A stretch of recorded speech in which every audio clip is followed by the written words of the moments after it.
জলের মধ্যে নাকি আছে হাইড্রোজেন আর অক্সিজেন। আমরা জানলাম কি করে? আজকে আমরা করব জলের ইলেকট্রোলাইসিস, তাও এই পেন্সিল দিয়ে।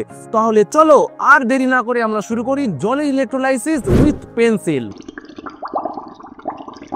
জলের ইলেকট্রোলাইসিস করতে গেলে আমাদের কিন্তু জলের মধ্যে সামান্য পরিমাণে মেশাতে হবে কমন সল্ট। তোমরা কিন্তু কমেন্ট বক্সে লিখে জানাবে যে কেন কমন সল্ট আমরা মেশাচ্ছি। এরপর আমাদের লাগবে একটা 9 ভোল্টের ব্যাটারি, তার সঙ্গে লাগবে আমাদের এরকম দুটো পেন্সিল, যেই পেন্সিলের কিন্তু দুটো সাইড ছোলা থাকতে হবে।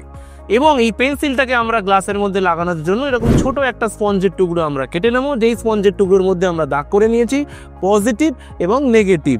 পজিটিভ মানে হলো অ্যানোড এবং নেগেটিভ মানে হলো ক্যাথোড। এরপর আমাদের লাগবে এইরকম কিছু অ্যালিগেটর ক্লিপ, যেই অ্যালিগেটর ক্লিপ দিয়ে আমরা কিন্তু ইলেকট্রোড, যেখানে আমরা পেন্সিলগুলোকে ইলেকট্রোড হিসাবে ইউজ করছি, এই পেন্সিলগুলোকে যুক্ত করব। প্রথমেই আমরা জলের মধ্যে কিছুটা টেবিল সল্ট এরকম ভাবে আমরা একটু ঢেলে নেবো। ঢেলে নিয়ে এই টেবিল সল্টটাকে ভালো করে আমরা জলের মধ্যে মিক্স করে নেবো।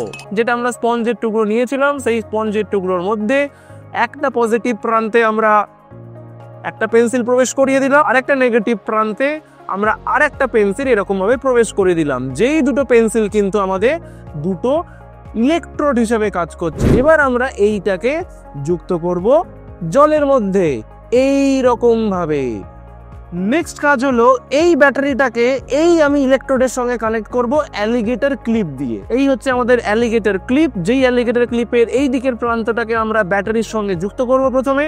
এবার আমরা এই অ্যালিগেটর ক্লিপটাকে জয়েন করব এই ইলেকট্রোডের সঙ্গে। এখানে ইলেকট্রোড হিসেবে আমরা ইউজ করছি গ্রাফাইট। এই আমরা ক্যাথোডের সঙ্গে জয়েন করলাম।